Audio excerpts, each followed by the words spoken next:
పితామహ పత్రిజీ గారికి ఆత్మ ప్రణామాలు.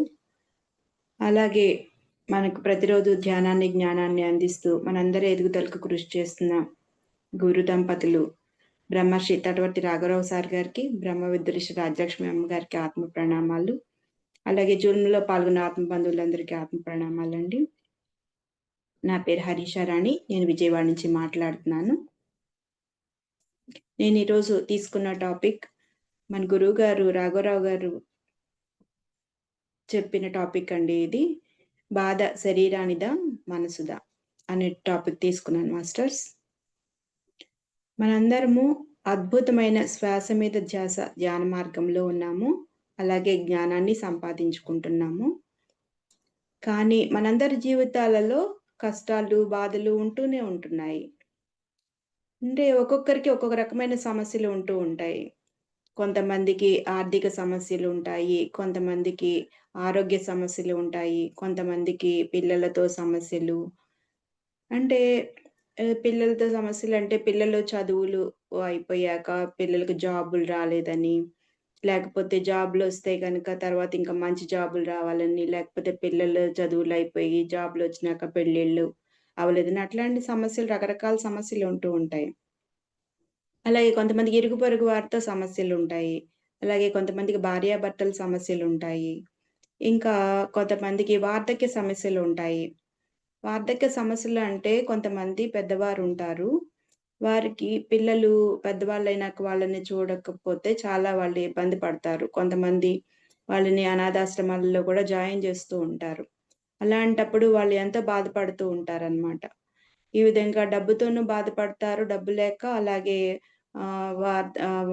వారి చివరి వయసులో ఓల్డ్ ఏజ్ హోమ్‌లో జాయిన్ చేయటం వల్ల గూడా వాళ్ళు ఎంతో లోన్‌లీగా ఫీల్ అవుతూ ఉంటారనమాట. ఇలాంటి రకరకాల సమస్యలు ఉంటూ ఉంటాయి. ఎందుకని ఇలాంటి సమస్యలన్నీ అందరికీ వస్తున్నాయి అంటే, మనకి గురువుగారి దగ్గరికి వచ్చాక ఆయన చెప్పిన తర్వాత అర్థమైందేంటంటే, మనము గత జన్మల్లో చేసుకున్న కర్మల వల్లనే ఇప్పుడు ఆ ఫలితాన్ని అనుభవిస్తున్నాం అన్నమాట. అంటే మనం గత జన్మలలో మంచి కర్మలు చేసుకున్నామనుకోండి, అప్పుడు ఇప్పుడు మనము పుణ్యాలు గాని, సంతోషంగా ఉంటాం, భోగాలు అనుభవిస్తూ ఉంటాము. అలాగే ఇప్పుడు మనం గత జన్మల్లో పాపాలు చేశామనుకోండి, ఇప్పుడు కష్టాల రూపంలో, బాధల రూపంలో ఇప్పుడు అనుభవించాల్సి ఉంటుందన్నమాట. అందుకని మనం ఈ కష్టాలు, బాధలు అనేవి ఇప్పుడు అనుభవిస్తున్నాము అని చెప్పి గురువుగారు చెప్పాకే అర్థమైంది మాస్టర్స్ నాకు. అలాగే ఇప్పుడు ధ్యాన మార్గంలోకి రాకముందు మనందరం కూడా, నేను కూడా పూజలు చేసేదాన్ని, దానాలు చేసేవాళ్ళం, హోమాలు, నోములు అన్నీ నోసేవాళ్ళం. అయినా సరే ఎన్ని పూజలు చేసినా, ఎన్ని హోమాలు చేసినా గానీ మన కష్టాలనేది తీరలేదు. ఎందుకని? ఎందుకనంటే ఎలాంటి వారి అయినా సరే, ఎంత గొప్పవారైనా సరే, ఈ చేసిన కర్మకి ఫలితం అనుభవించవలసిందే. ఇది సృష్టి రహస్యం. ఇది సృష్టి ధర్మం అన్నమాట. ఎట్లాంటి వారైనా సరే ఈ కర్మ సిద్ధాంతాన్ని నుంచి తప్పించుకోలేరు. కర్మ నుంచి తప్పించుకోలేరు. ఎలాంటి హింస చేస్తే మనం అలాంటి హింసని అనుభవించవలసి ఉంటుంది. అలాగే రామకృష్ణ పరమహంస కానీ, అలాగే రమణ మహర్షి గాని, తమకు వచ్చిన క్యాన్సర్ వ్యాధిని అలాగే అనుభవించారు.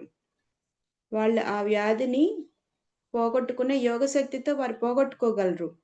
కానీ వారు కర్మని అనుభవించారు. ఎందుకని? కర్మని అనుభవించకపోతే మళ్ళీ అనుభవించడానికి ఇంకో జన్మ తీసుకోవాల్సి ఉంటుంది. జన్మ అంటేనే దుఃఖము, కష్టాలు అన్నీ ఉంటాయి. ఇవన్నీ వారికి తెలుసు. అందుకని చెప్పి వారు కర్మని అనుభవించారు.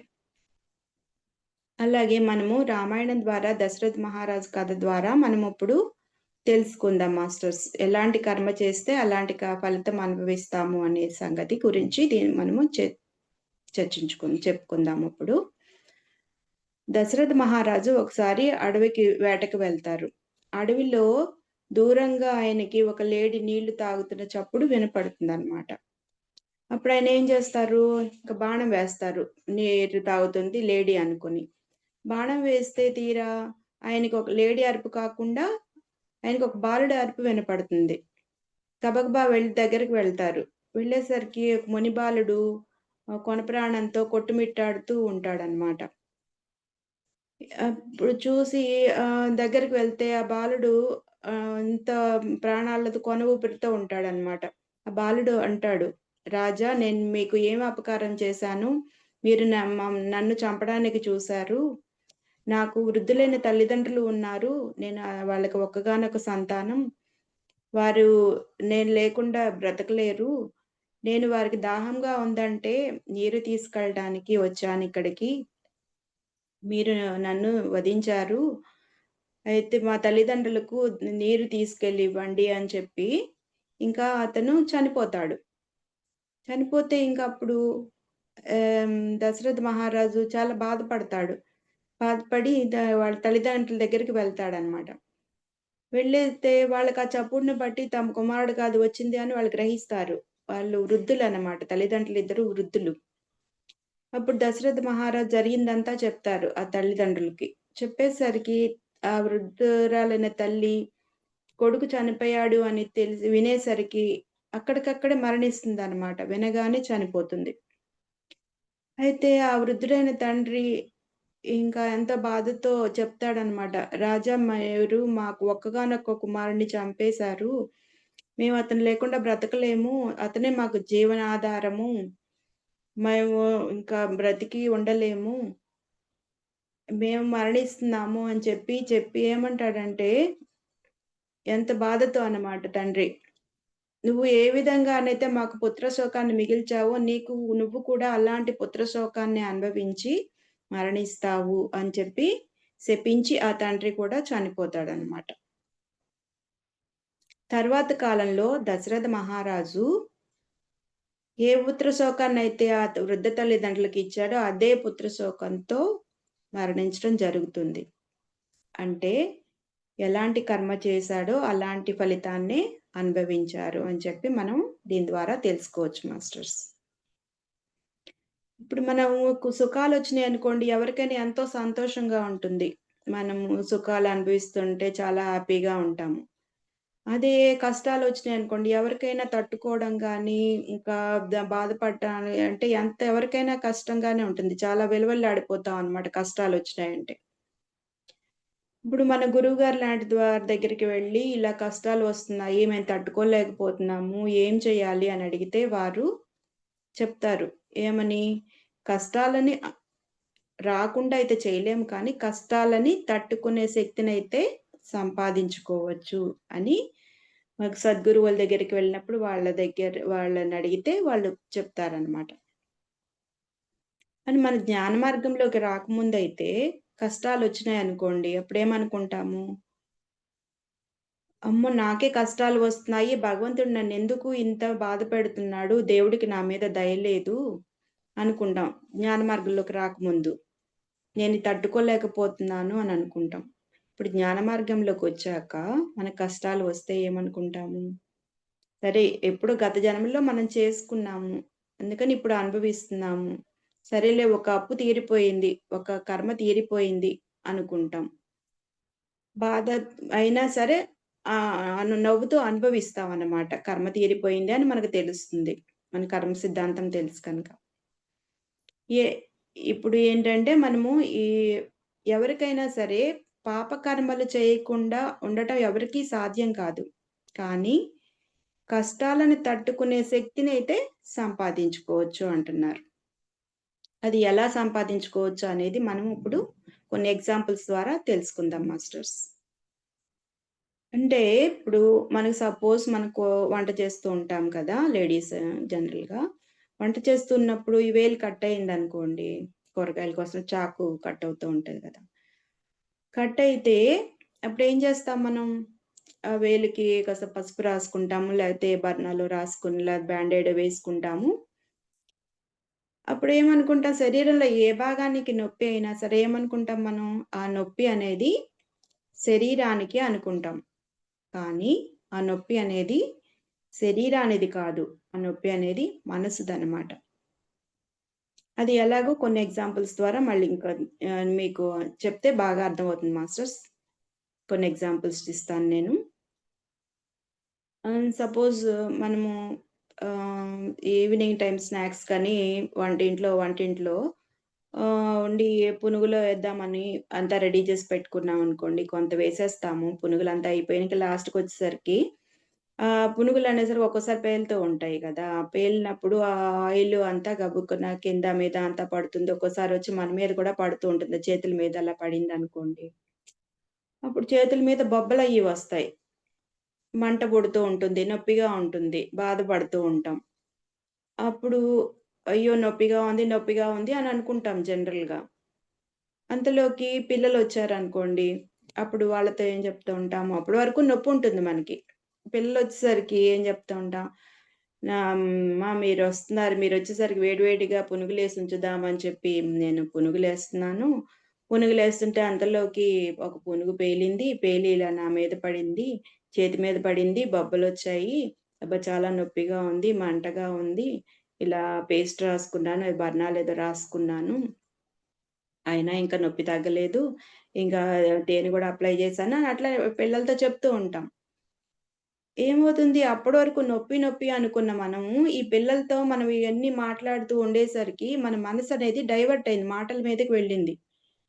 మాటల మీదకి వెళ్ళేసరికి మనకి నొప్పి అనేది తెలియలేదనమాట.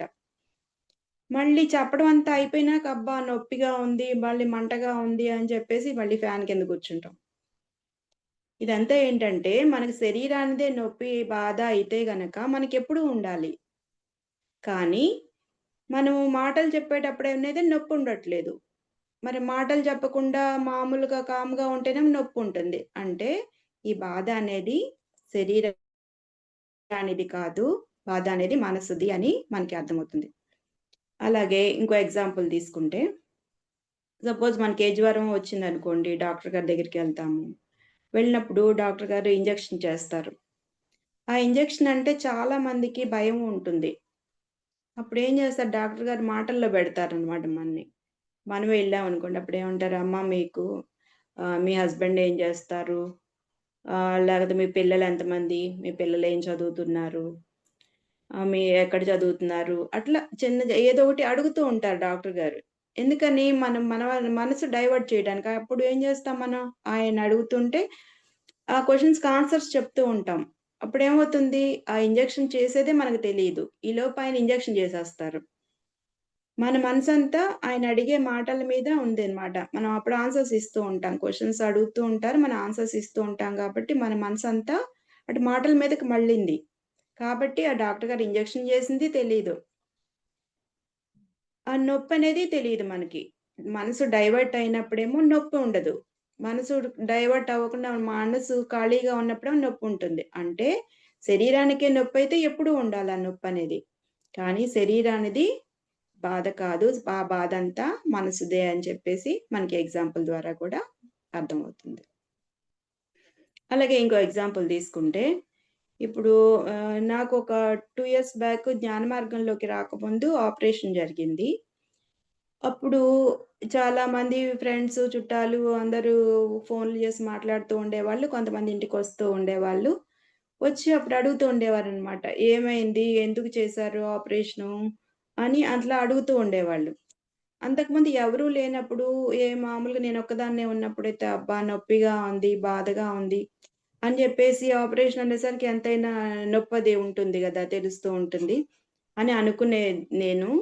అప్పుడు వాళ్ళొచ్చి మాట్లాడుతున్నా లేకపోతే ఫోన్‌లో మాట్లాడుతున్నా సరే, వాళ్ళతో మాట్లాడుతున్నప్పుడు అవును ఇంకా ఆపరేషన్ జేశారు. ఇప్పుడు పర్లేదు బానే ఉంది. అంతకుముందు ఇబ్బంది పడ్డాను కానీ ఇప్పుడంతా సెట్ అయిపోయిందిలే.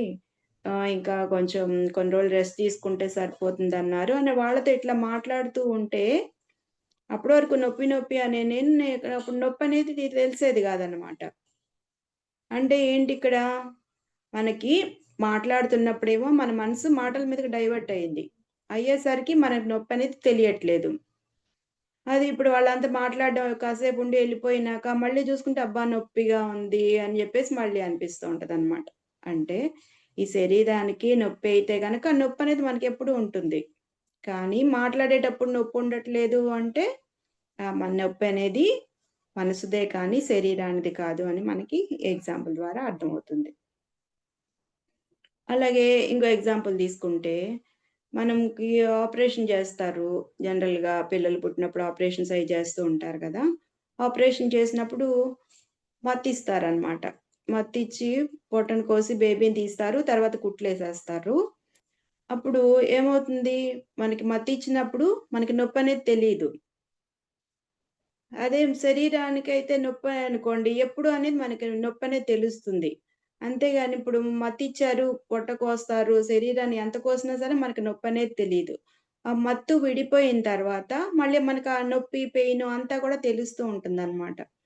ఆ టైంలో ఏమవుతుంది, ఆ మనసు మత్తులో ఉంటుంది. కాబట్టి ఆ నొప్పిని మనసు గ్రహించలేదు. శరీరానికే నొప్పైతే ఆ నొప్పనేది ఎప్పుడూ ఉండాలి. కానీ మనసుది కాబట్టి ఆ నొప్పనేది లేదనమాట. దీన్ని బట్టి మనకి శరీరానికే నొప్పి గాని, మనసుకు నొప్పి గాదు అని శరీరానిది బాధనేది శరీరానిది కాదు మనసుదే అని మనకి అర్థమవుతుంది. అదే నార్మల్ డెలివరీ వాళ్ళుంటారు. వాళ్ళకి మత్తేమి ఇవ్వరు కాబట్టి వాళ్ళకి పెయిన్స్ అయి తెలుస్తూ ఉంటాయి. వాళ్ళెంతో బాధపడుతూ ఉంటారు. శరీరానికి దీనన్నిటి ద్వారా మనం అర్థమైందేంటంటే, ఈ నొప్పి అనేది శరీరానిది కాదు. ఆ నొప్పి అంతా మనసుదే అని చెప్పి మనకి స్పష్టంగా అర్థమవుతుంది. అలాగే మనమేమనుకుంటాము, ఇంద్రియాలు అనుభవిస్తున్నాయి అనుకుంటాం. కానీ అనుభవించేది మనసు. ఇంద్రియాలు కాదు అని చెప్పేసి మన గురువుగారు చెప్పడం ద్వారా అర్థమైంది మాస్టర్స్. ఎలా అంటే ఇంద్రియాలు అంటే పంచేంద్రియాలు మనకి జ్ఞానేంద్రియాలు 5. కళ్ళు, చెవులు, ముక్కు, నాలుక, చర్మం వీటన్నిటిని పంచేంద్రియాలు అంటారు. ఇప్పుడు మనం కళ్ళ ద్వారా చక్కగా మంచి సినిమా చూస్తూ ఉంటాము.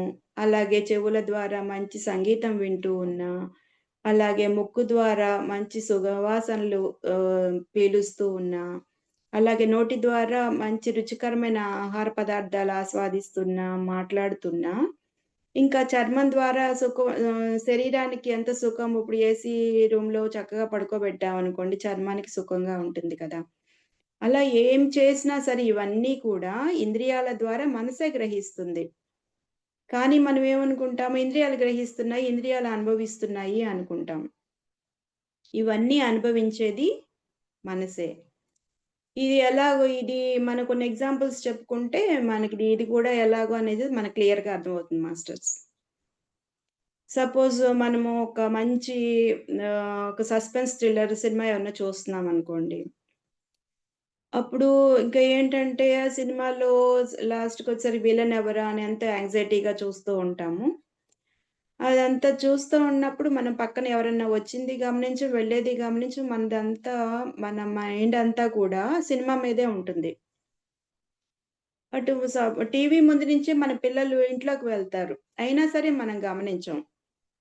మన మనసంతా కూడా సినిమా మీద నెక్స్ట్ ఏం సినిమా సీనొస్తుంది, నెక్స్ట్ ఏం సీనొస్తుందని చెప్పేసి మొత్తం ధ్యాసంతా మనకి దాని మీదే ఉంటుంది. అంటే తర్వాత కాసేపటి తర్వాత పిల్లలు మన కళ్ళ ముందు నుంచే టీవీ ముందు నుంచే ఎళ్తారు, లోపలికెళ్తారు. అయినా మనం గమనించము. సినిమా అంతా అయిపోయినాక తర్వాత చూస్తే పిల్లలు ఇంట్లో ఉంటారు. అప్పుడు మనం ఏమంటాం, "ఎప్పుడొచ్చారమ్మా మీరు? నేను చూడనే లేదు" అంటాం. అంటే లేదమ్మా ఇప్పుడు నీ ముందు నుంచే వెళ్ళాం కదా మేము అంటారు పిల్లలు. అంటే మన కళ్ళు చూస్తూనే ఉంటాయి. కానీ గమనించదనమాట. ఆ కళ్ళు చూస్తున్నాయి గానీ మనసు అనేది మనది ఎక్కడుంది? మన టీవీ మీద ఉండబట్టి కళ్ళు చూసినా గాని అది గమనించలేవు. మన కళ్ళ ద్వారా గ్రహించేది అంతా కూడా మనసే. కాబట్టి ఇక్కడ మనకి చూసేది కళ్ళు కాదు మనసు అని మనం అర్థం చేసుకోవచ్చు మాస్టర్స్. సరే ఇంకో ఎగ్జాంపుల్ తీసుకుంటే మార్నింగ్ జూమ్ ఉంటుంది కదా! మనకి మార్నింగ్ జూమ్‌లో గురువుగారు క్లాస్ చెప్తూ ఉంటారు. మార్నింగ్ అందరం జాయిన్ అవుతాము. చక్కగా నోట్స్ పెట్టుకుంటాము, రాసుకుంటూ ఉంటాము. అంతలోకి ఫోనొస్తుంది. ఇలా ఫ్రెండ్స్ ఎవరో వస్తున్నారు. వచ్చి వెంటనే టిఫిన్ జేసి వెంటనే వెళ్ళిపోవాలి. మళ్ళీ ట్రైన్ టైమ్ అవుతుంది. ఇక్కడ అమ్మవారి గుడికొచ్చాము. అక్కడ దర్శనం చేసుకొని వచ్చి మీ ఇంటికొచ్చి టిఫిన్ జేసి మళ్ళీ వెంటనే మాకు ట్రైన్ ఉంది వెళ్ళిపోతాము అని అంతలోకి ఫోనొస్తుందనమాట. అయితే అప్పుడు మనం ఏం జేస్తాము క్లాస్‌లో ఉంటాము. క్లాస్ వింటూ ఉంటాము, రాసుకుంటూ ఉంటాము. అంతలోకి ఈ ఫోనొచ్చింది. వాళ్ళు వెంటనే ఇక్కడ 8:00కల్లా వచ్చేస్తారు మళ్ళీ. టిఫిన్ చేసి రెడీగా ఉండాలి. గురువుగారేమో క్లాస్ చెప్తూ ఉంటారు. మన ధ్యాసంతా ఎటు ఉంటుంది? మన ఫోను మీదకెళ్ళిపోతుందనమాట. అప్పుడేంటి సరే ఆళ్ళొస్తున్నారు కదా! ఏం బ్రేక్‌ఫాస్ట్ చేయాలి? ఏం జేయాలి? అని జెప్పేసి అటు మైండు మనం వద్దనుకున్న అటే వెళ్ళిపోతుంది. ఇక్కడ మనం గురువుగారి ముందే కూర్చొనుంటాం. మన కళ్ళు అటు చూస్తూనే ఉంటాయి. చెవులు వింటూ ఉంటాయి. చెయ్యి రాసుకుంటూ ఉంటుంది. అన్ని పనులు చేస్తూనే ఉంటాం. యాంత్రికంగా చేస్తూ ఉంటాం. కానీ ఉండాల్సిన మనసు అక్కడ ఉండదనమాట. వంటింట్లోకెళ్ళి ఆలోచిస్తా ఉంటది. ఏం చేద్దాము? ఏం టిఫిన్ చేద్దాము? అని చెప్పి మళ్ళీ ఆళ్ళొచ్చేస్తారు అని జెప్పి.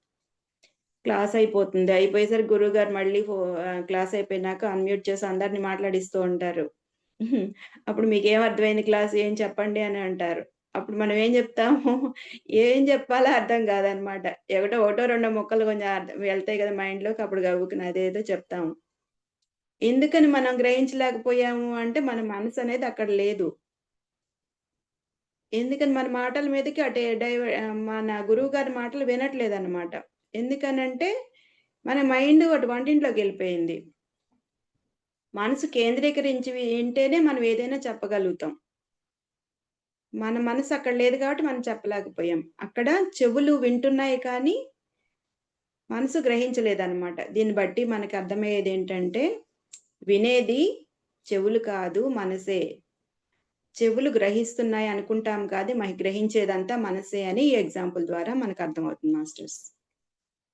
అలాగే ఇంకో ఎగ్జాంపుల్ తీసుకుంటే, మనకి పిల్లలు ఉన్నప్పుడు చిన్న పిల్లలప్పుడు అన్నం తినమని మారం చేస్తూ ఉంటారు. అప్పుడు మనం వాళ్ళకి ఎలాగోలా అన్నం పెట్టాలి అని ఏం చేస్తాము, ఏదోటి కథలు చెప్తూ ఉంటాం. చందమామ కథలు, బాలమిత్ర కథలు, లేకపోతే రామాయణంలో కథలు ఏదో ఒకటి చెప్పి పిల్లలకి అన్నం పెడుతూ ఉంటాం. అయితే పిల్లలు మారం చేస్తూ ఉంటే సరే అని వాళ్ళకి కథ చెప్తూ ఉంటే వాళ్ళకి తెలియకుండానే కథ వింటూ నోరు తెరుస్తారు. మనం నిదానంగా పెట్టేస్తాం వాళ్ళ నోట్లో. వాళ్ళ మనసంతా ఎక్కడుంది? మనం చెప్పే కథ మీదుంది. కాబట్టి వాళ్ళు నోరు తెరిచింది తెలీదు. వాళ్ళు తిన్నది తెలీదు పిల్లలకి. అంతా అయిపోతుంది. తీరా కథంతా చెప్పి అంతా అయిపోయినాక అప్పుడు చూస్తేనేమో గిన్నెలో అన్నం ఉండదనమాట. అప్పుడు వాళ్ళకి తెలిసి నేను అన్నం తినేసావని నాకొద్దంటే పెట్టేసావని మారం జేస్తారు పిల్లలు. ఇదంతా ఎలా జరిగింది? పిల్లలు మనం చెప్పే కథ మీద వాళ్ళ కాన్సంట్రేషన్ అంతా ఉంది. తిన్న నోరైనా సరే నోటి ద్వారా గ్రహించింది మనసనమాట. దీని ద్వారా మనకర్థమయ్యేదేంటంటే, ప్రతి పని మనం చేస్తున్నాము. ఇంద్రియాలు చేస్తున్నాయి అనుకుంటాం గానీ, చేసేది అంతా, గ్రహించేది అంతా కూడా మనసే అని ఈ ఎగ్జాంపుల్ ద్వారా మనం తెలుసుకోవచ్చు మాస్టర్స్. ఇంకో ఎగ్జాంపుల్ తీసుకుంటే, మనం భీమవరం వెళ్తాం కదా! భీమవరంలో చక్కగా గురువుగారు, అమ్మగారు రోజు మనకి క్లాసులు చెప్తూ ఉంటారు. జనరల్‌గా ఒక గంట క్లాసుంటుంది. అయితే మన ఆత్మ గురించి గాని, మన గురించి గాని చెప్తూ ఉంటే మనకెంతో ఇంట్రెస్ట్‌గా ఉంటుంది. వింటూ ఉంటాము. అప్పుడు గంట అయిపోయింది. ఇంకా సబ్జెక్ట్ కంటిన్యూ చేస్తా గంటన్నర, 2 గంటలయినా సరే మనకి అసలు ఆకలనేది తెలీదు, దాహం అనేది తెలీదు. ఏసీ ఉందో లేదో తెలీదు, ఫ్యాన్ ఏసుందో లేదో సమ్మర్ అయితే వేడిగా ఉంటది. అయినా సరే మనం ఎంతో కాన్సంట్రేషన్‌గా చక్కగా గురువుగారు చెప్పే క్లాసు, అమ్మగారు చెప్పే క్లాసులు చక్కగా రాసుకుంటూ ఉంటాము. ఇంకా ఏం చెప్తారని ఎంతో ఇంట్రెస్ట్‌గా వింటూ ఉంటాం. మామూలుగా అయితే ఒక గంట అయ్యేసరికి మనకి ఆకలి అసలు లంచ్ టైమ్ అయిపోతుంది. ఆకలని అనిపిస్తది. కానీ అక్కడంతా మన మనసంతా కూడా గురువుగారు ఇచ్చే జ్ఞానం మీద ఉంటుంది గాబట్టి, మనకసలు ఆకలి ఉండదు, దాహము ఉండదు. ఆ క్లాస్ అయిపోయినాక గురువుగారప్పుడు లంచ్ టైమ్ అయిపోయింది. లంచ్ తీసుకోండి. తర్వాత క్లాస్ కంటిన్యూ చేసుకుందాం అంటే, అప్పుడు మనం మళ్ళీ మామూలు లోకంలోకొచ్చేస్తాం. వచ్చి అప్పుడు అబ్బా! ఇప్పుడు ఆకలేస్తుంది అనుకుంటాం అనమాట. ఎందుకని మనసు అప్పటి వరకు ఎటువంటి క్లాస్ మీదుంది. ఆ జ్ఞానం మీదుంది. మన మనసంతా దాని మీద డైవర్ట్ అయ్యుంది. కాబట్టి మనకు ఆకలి, దాహము ఏమీ తెలియలేదు. ఆ క్లాస్ అయిపోయేసరికి నార్మల్ స్టేజ్‌కొచ్చేసరికి మళ్ళీ మనం నార్మల్‌గా అప్పుడు ఆకలనిపిస్తుంది, దాహం అనిపిస్తుంది. అంటే మనం ఇప్పుడు దాని ద్వారా మనం తెలుసుకునేదేంటంటే ప్రతిదీ గ్రహించేది మనసే. ఇంద్రియాలు ద్వారా గ్రహించేదంతా కూడా మనసే అన్నమాట.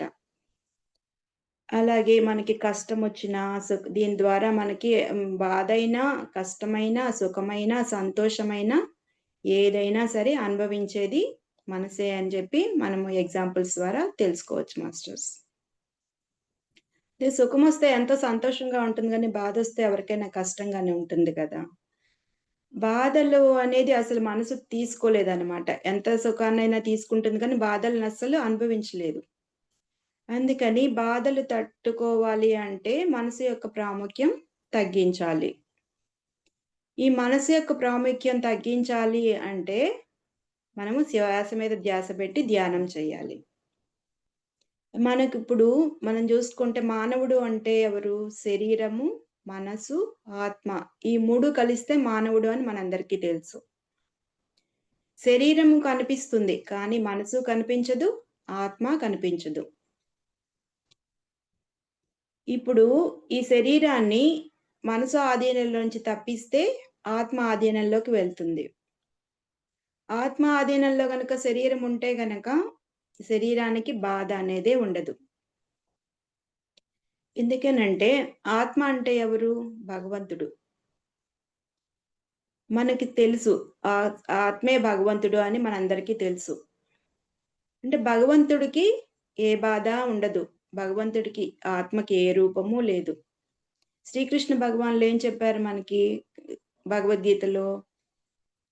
ఆత్మని ఏ శస్త్రము ఛేదించలేదు, అగ్ని దహించలేదు, నీరు తడపలేదు.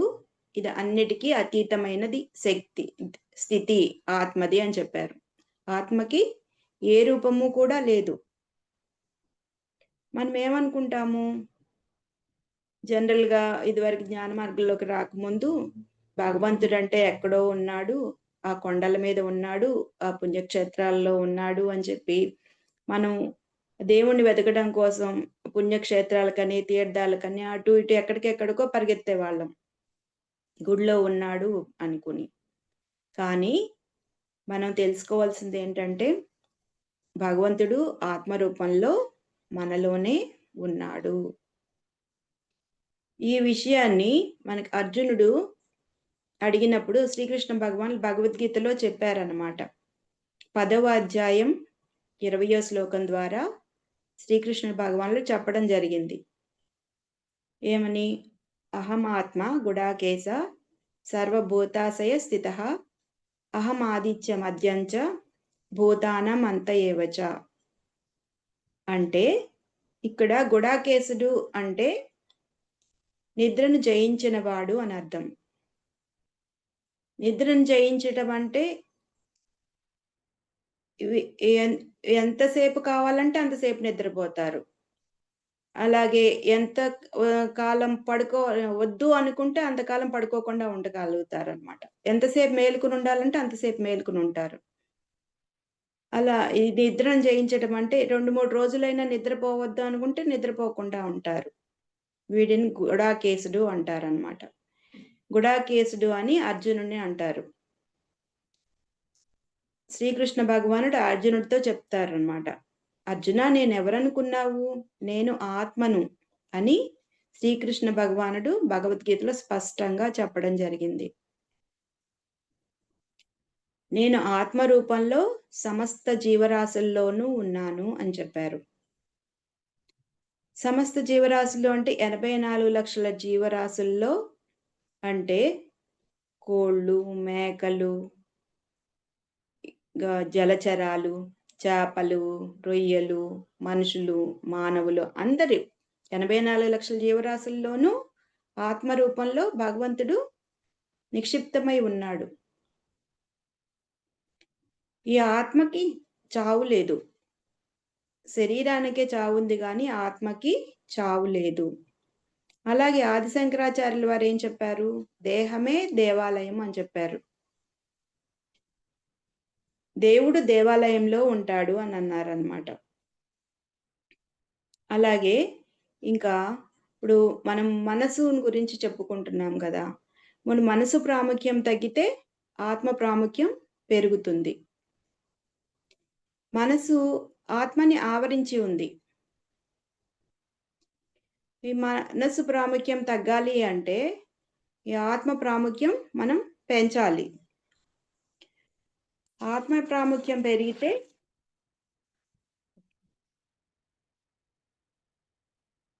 మానవుడు అంటే మనము దేహము, మనసు, ఆత్మ అని చెప్పుకున్నాం.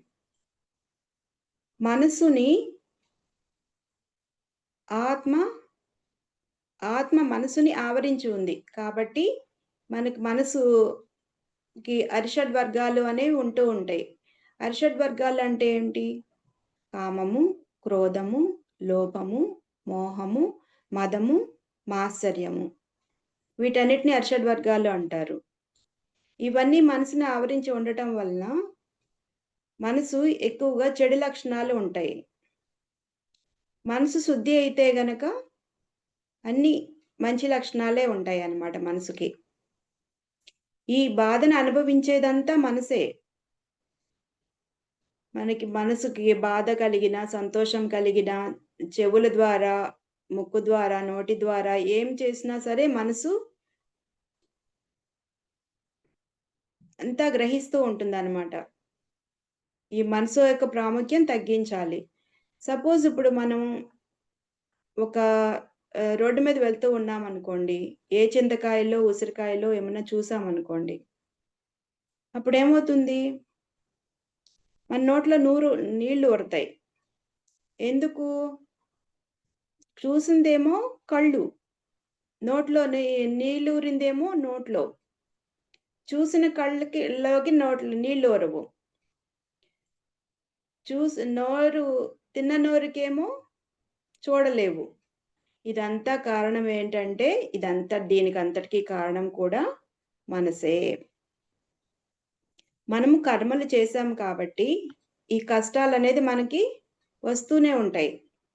ఈ కష్టాలనేది మనం ఎప్పుడూ అనుభవించాల్సిందే. ఈ కష్టాలు తగ్గించుకోవాలంటే, మనసు ప్రాముఖ్యం తగ్గించుకోవాలి. మనసు ప్రాముఖ్యం ఎలా తగ్గుతుంది? తీవ్రమైన శ్వాస మీద ధ్యాస పెట్టి ధ్యానం చేసినప్పుడు మనసు శుద్ధి అవుతుంది. మన గుణాలు మారతాయి. గుణాలు మారితే రాక్షసుడు మానవుడవుతాడు. మానవుడు మహాత్ముడవుతాడు. మహాత్ముడు పరమాత్ముడవుతాడు. అలాగే చంచలమైన మనసు నిశ్చలమవుతుంది. నిశ్చలమైన మనసు నిర్మలమవుతుంది. నిర్మలమైన మనసు శుద్ధమవుతుంది. ఈ శుద్ధమైన మనసు శుద్ధ సాత్వికంలో ఉండి ఆత్మ యొక్క ప్రాముఖ్యం పెరుగుతుంది. అలాగే మనసు యొక్క ప్రాముఖ్యం తగ్గుతుందన్నమాట. ఈ విధంగా ఆత్మ ప్రాముఖ్యం పెరిగి మనసు యొక్క ప్రాముఖ్యం తగ్గాలంటే తీవ్రాతి తీవ్రమైన శ్వాస మీద ధ్యాస ధ్యానం చేయాలి. ధ్యానం చేసి మన శక్తిని పెంచుకోవాలి. మన శక్తి పెరిగినప్పుడు మన బుద్ధి వికసిస్తుంది. అలాగే మనకి జ్ఞానం కూడా పెరుగుతుంది. అలాగే కఠినమైన ఆహార నియమాలు పాటించాలి.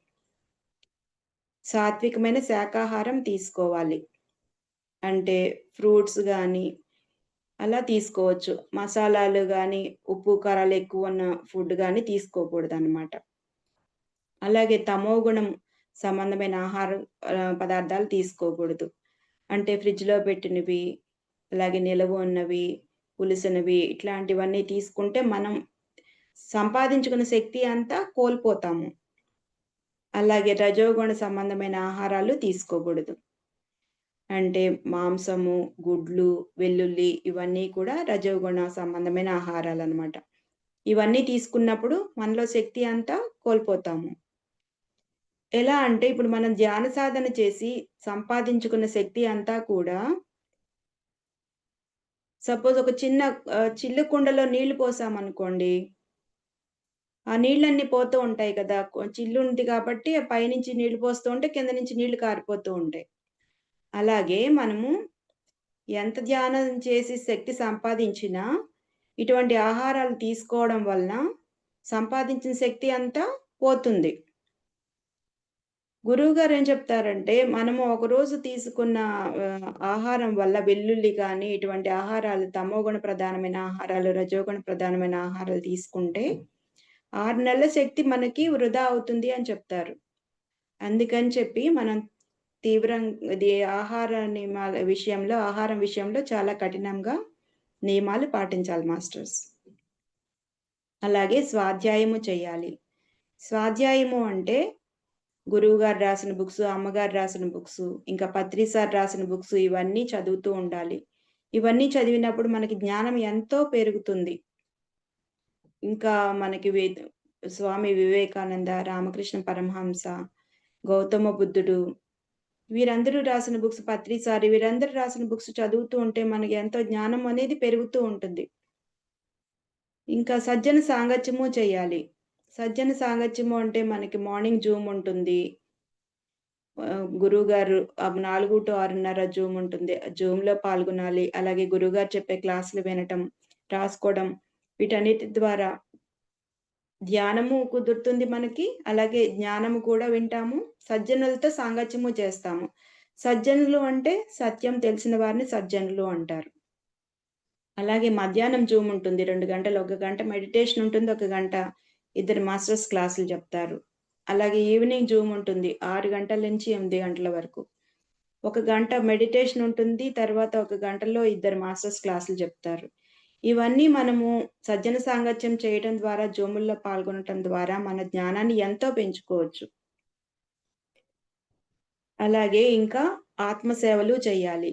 ఆత్మ సేవలు అంటే మనము క్లాసులు పెట్టించటం కానీ, అలాగే క్లాసులు మనం పెట్టడం కానీ చేసినప్పుడు మనం జ్ఞానాన్ని అందరికీ పంచగలుగుతాము. అలాగే జ్ఞానాన్ని మనం పెంచుకోగలుగుతాము.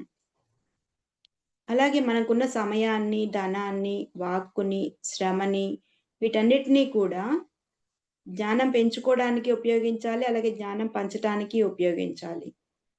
మనకున్న ధనాన్ని త్యాగబుద్ధితో అనుభవించాలి అని చెప్తుంటారు గురువుగారు ప్రతిరోజు. అంటే ఇతరులకు సహాయం చేయాలి. అలాగే మనకున్న ధనాన్ని అవసరాలకు పరిమితం చేసుకుంటూ ఈ ఆత్మ సేవలకి ఉపయోగించాలన్నమాట. ఇవన్నీ చేయటం ద్వారా మన బుద్ధి ఎంతో వికసించి, మన జ్ఞానం అనేది ఎంతో పెరుగుతూ ఉంటుంది. అలాగే ఈ సేవలు చేయటం అనేది మనకి ఇహలోకంలో గాని, పరలోకంలో అంటే మనకి నెక్స్ట్ భవిష్యత్తులో ఇప్పుడు మనకి భవిష్యత్తులోనూ బావుంటుంది.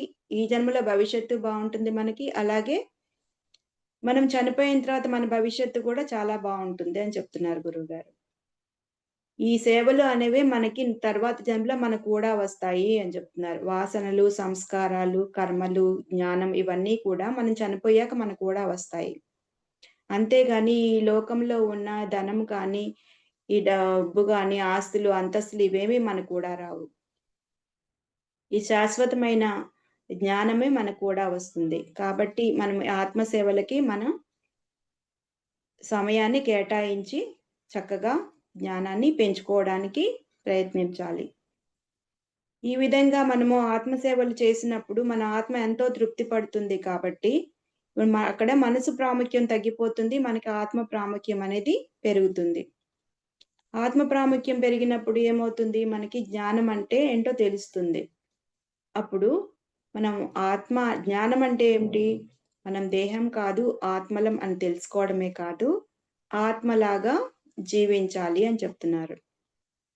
ఆత్మలాగా జీవిస్తే అప్పుడు మనము పైలోకంలో నుంచి భూమి మీదకి వచ్చింది ధ్యానం చేసి, జ్ఞానం సంపాదించుకొని, మళ్ళీ మన గమ్యమైన సత్యలోకం చేరుకోవడానికి అని మనకి బాగా అర్థమవుతుంది. మనం గమ్యం చేరుకోవడానికి ఎంతో ప్రయత్నిస్తామనమాట. ఈ విధంగా చేయటం ద్వారా మనము శక్తిని సంపాదించుకుంటాం. ఆ శక్తి వలన మనము ఎన్ని కష్టాలు వచ్చినా తట్టుకోగలుగుతాము. ఎన్ని కష్టాలు వచ్చినా సరే మనము నవ్వుతూ భరిస్తాము. అంతేగాని బెంబేలెత్తిపోము. కష్టాలు వచ్చినయ్యే అని చెప్పి. మనం ఎప్పుడో చేసుకున్నాము. కాబట్టి ఇప్పుడు కష్టాలనేది వచ్చాయి. వాటిని అనుభవిస్తే ఒక కర్మ తీరిపోయింది అనుకుంటాము. అదే జ్ఞానం లేకపోతే గనక మనకే కష్టాలు వచ్చాయి అని చెప్పేసి ఎంతో బాధపడతాము. ఇప్పుడు జ్ఞానం తెలుసుకుంటున్నాం కాబట్టి మనము కష్టాలను నవ్వుతూ అనుభవిస్తాము. కష్టాలు అనుభవించే శక్తి మనకి బాగా వస్తుంది. ఎంతైనా తట్టుకోగలుగుతాం.